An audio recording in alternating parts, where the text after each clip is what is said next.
How are you guys? Very well. Good. So the first question would be if you guys read the novel, and if you did, what's the first memory you have from it? I did read it. I read it too many times, and I listened to it.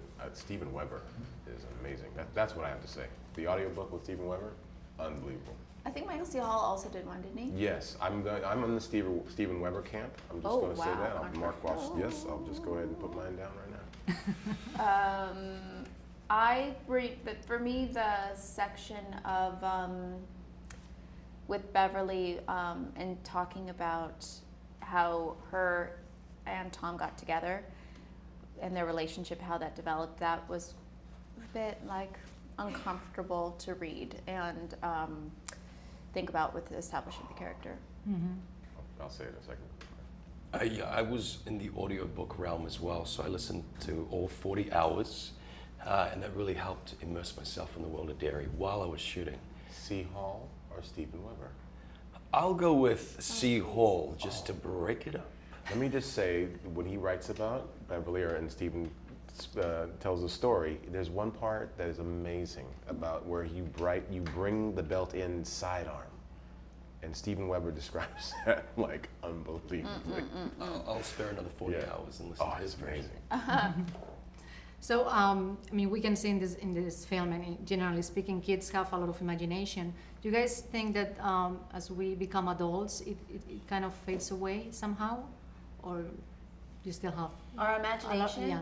Well, we're not like normal adults because our lives are, we trade in imagination every day. And that's part of our careers mean that we're not supposed to grow up, I guess. So I'm all about people keeping their imagination and their creativity. It leads for a good life.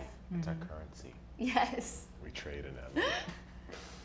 I mean, that's why I became an actor, because I wanted to hold on to my imagination, for sure. But yeah, I see that imagination can fade away.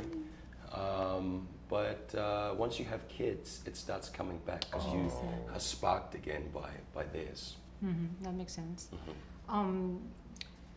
Dairy somehow is kind of like a sleepy city that is unaware of a lot of things going on. Do you guys think that you can kind of extrapolate that in our current society somehow? Like we are a little dormant in regards of certain issues, or? I think people who might live a privileged life and don't have to worry about sexism, racism, homophobia, all the isms. Yes, I think that they probably are living what you're describing. Mm-hmm. I'm just laughing at the isms. That's not the actual isms, just the isms.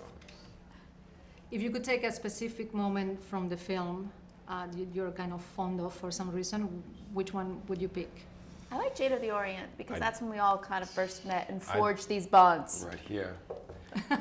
Yeah, it's nice to see them in that, happy place, taking the piss out of each other.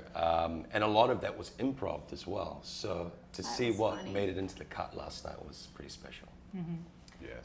Going back to the imagination thing, do you guys think somehow that acting is kind of therapeutic, that it helps you to grow a better person or to learn about yourself and make little tweaks here and there? I see acting as an exercise in empathy because you don't really learn about a person until you're walking in their shoes. And that's what we do for a living, is we get to learn about those that have had different experiences, childhood, loves, hates, fears, ambitions than we have. And when you learn about the stranger, actually it connects you to the stranger. Mm-hmm. Yeah, it's definitely therapeutic. There's something about it that it allows you to kind of flesh out things that you may not be in touch with. And so once you kind of do that, you go, oh wow, there that is. There's that emotion, or there's that thing that I was kind of like burying. Yeah, it gives you an opportunity to definitely rummage around into the darkest corners of yourself that you wouldn't usually get to do, unless you're being paid for it. I thought you were like.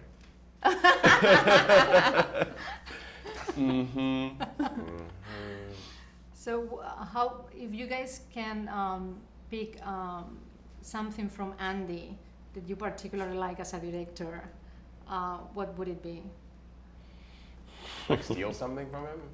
No, like the way he directs. Like, is there something Right. that he does that maybe other directors don't do, and you guys?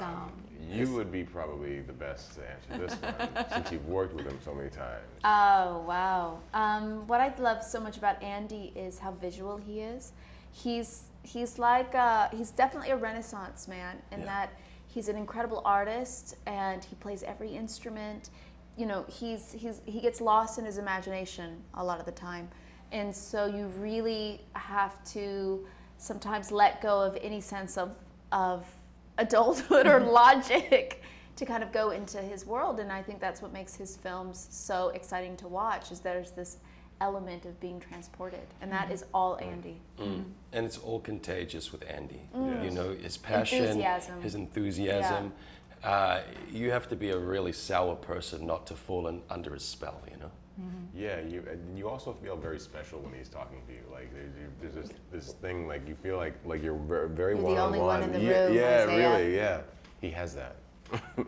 Cool. On that note, I think we don't have more time, but thank you. Thank you. Thank you.